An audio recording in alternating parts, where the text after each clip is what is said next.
Señoras y señores, muy buenas noches. Bienvenidos a Somos Nosotros. Le preguntaron al presidente Alberto Fernández este fin de semana por qué no convocaba a un grupo de economistas para sumarlos a la mesa de expertos respecto de cómo enfrentar el problema de la pandemia y sobre todo de la pospandemia.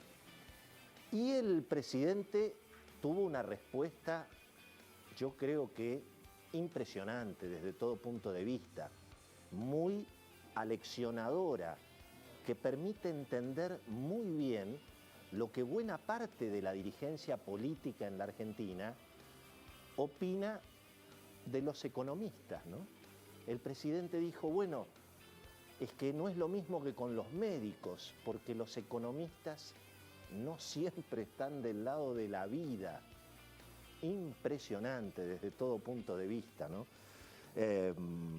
Claro, en alguna medida hay que decir que Alberto Fernández no es el primer presidente que podríamos decir desprecia a los economistas, no en el terreno personal, ni siquiera en el terreno ideológico, que puede haber obviamente cuestiones personales, ideológicas, pero a mí me interesa mucho más este costado que tiene que ver en definitiva con el oficio de los economistas, con la ciencia, con a lo que se dedican en general, ¿no? Y claro, los economistas en alguna medida para la política son los que vienen a pinchar el globo, son los que vienen un poco a plantear, che, cuidado, que las decisiones que tomamos hoy pueden tener impacto mañana y pueden tener impacto nada menos que sobre la vida y eventualmente sobre la muerte de las personas.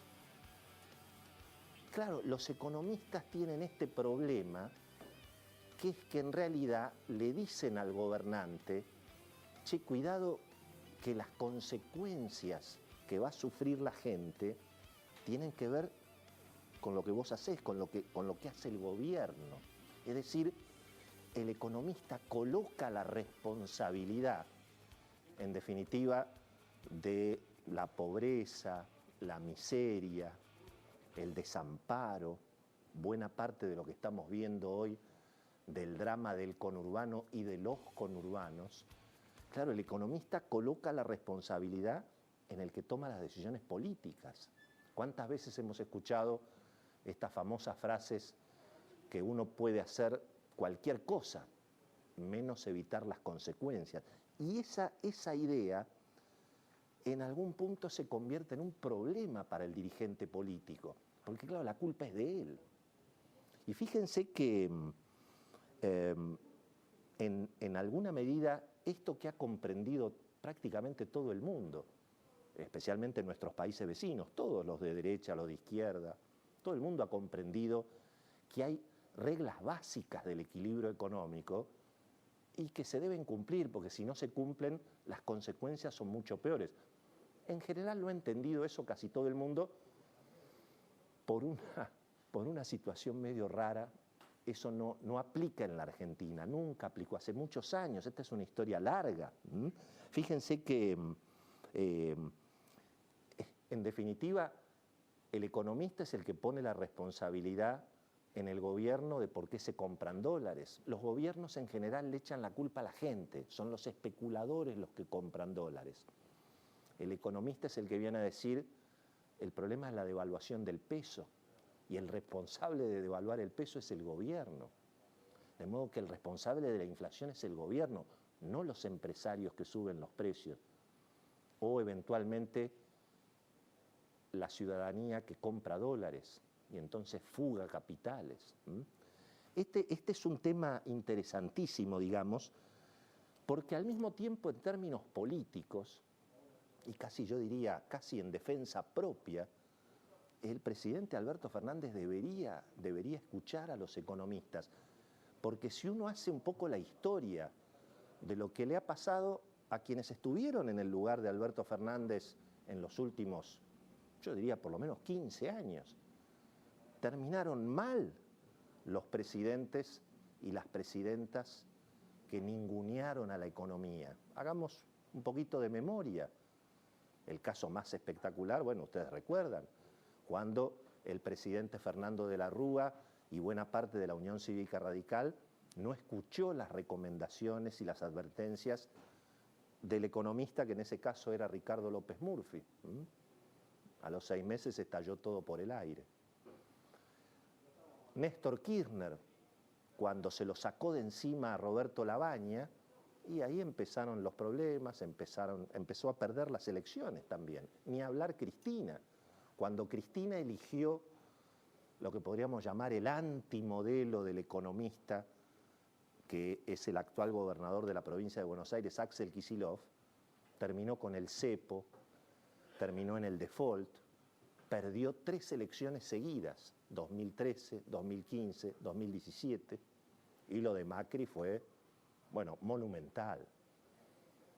Primero porque obviamente sorprendió mucho más por de quién se trataba y de dónde venía, cómo el presidente Mauricio Macri despreció las recomendaciones de los economistas que en alguna medida le advertían que no hacer el ajuste, no achicar el Estado, financiar todo con deuda, esconder la basura abajo de la alfombra podía costar un disgusto, podía costar que explotara todo por el aire y que volviera el populismo.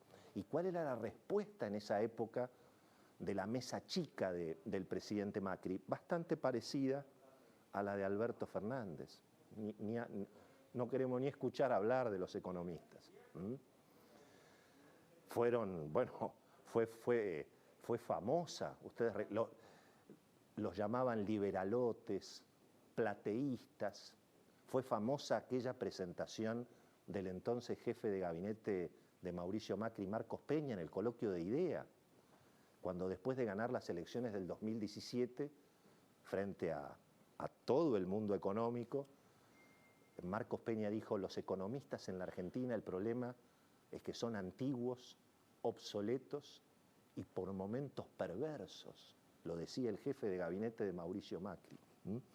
Así que esta es una historia que definitivamente no ha empezado ahora, ¿no? Yo les diría que en casi 40 años de seguir la información económica en la Argentina, lo que yo he visto es que en general los presidentes eligen a los economistas como muchas veces nosotros elegimos a los médicos. Veo que a veces uno elige al médico que le dice: bueno, podés fumar 2, 3 cigarrillos, de última tampoco tenés que estar cuidándote todo el tiempo, no es para tanto, no le dé bolilla a los ortodoxos. Los presidentes eligen al médico que les dice que un poquito pueden fumar, ¿no? Además, los economistas también tienen ambiciones personales, quieren crecer, y en la política, y bueno, muchas veces dicen lo que quiere escuchar el jefe, porque además al jefe no se le pueden traer malas noticias, no solamente en la política, pasa también en la vida misma. Por supuesto, las trayectorias, la seriedad,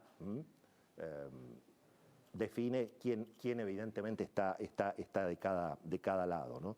Pero me parece que es importante tener esto en cuenta, porque evidentemente el presidente, como ha pasado en el pasado, está cómodo con los economistas que le arman el relato, de que la responsabilidad está en el sector privado, en los que compran dólares, en los que fugan dólares, en los que aumentan los precios. Entonces, ese relato de esos economistas es obviamente donde el presidente se siente cómodo. No es nuevo. También durante la era Macri había funcionarios que le echaban la culpa a los empresarios por los aumentos de los precios. Así que eso no es nuevo.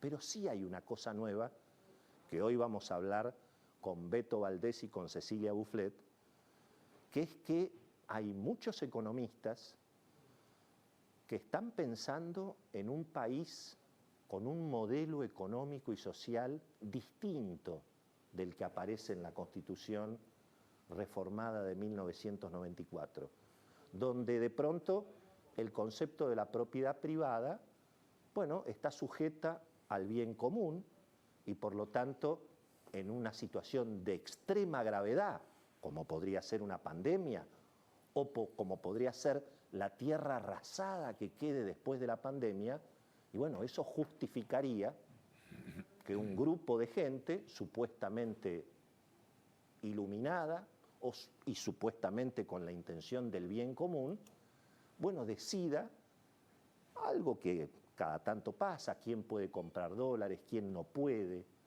cuánto tienen que ganar las empresas, quiénes tienen que ser los dueños de las empresas, cómo repartir las rentabilidades. Y eso es algo que está surgiendo en esta idea del nuevo orden, que la jefa inspiradora política de todo este proceso, que es Cristina, lo anunció en la campaña electoral. Dijo: venimos a proponer un nuevo orden, un nuevo contrato social. Hoy vamos a tratar de anticipar con Beto Valdés y con Cecilia, bueno, cuáles son, porque hubieron que el presidente dijo, cuando pase la pandemia tenemos 3 o 4 cosas pensadas con Martín Guzmán del nuevo contrato social, ya les vamos a contar. Bueno, todos sabemos por dónde viene la cuestión, es obvio que vienen más impuestos, más intervención estatal, esta idea de que la propiedad privada eventualmente está sujeta al bien común y puede el Estado intervenir para repartir y eventualmente para meterse con los patrimonios privados. Todo el relato, desde luego, de la demonización del sector privado, que es el culpable de los males que asuelan a los argentinos. Y todo eso está, en alguna medida, afectando las expectativas en un momento que lo que necesita la Argentina es precisamente que se crean las condiciones para que vuelvan los capitales, para que vuelva la inversión. Así que es muy interesante mirar este tema en términos de lo que se viene en la pospandemia. Lo dijo el gobernador Kicillof: hay que empezar a construir la Argentina de la pospandemia. Lo anticipó Beto Valdés en este programa hace como 3 o 4 semanas. Una frase del diputado Máximo Kirchner, heredero, jefe político: la Argentina no puede salir de la pandemia de la misma manera que entró. Así que de todo esto vamos a hablar hoy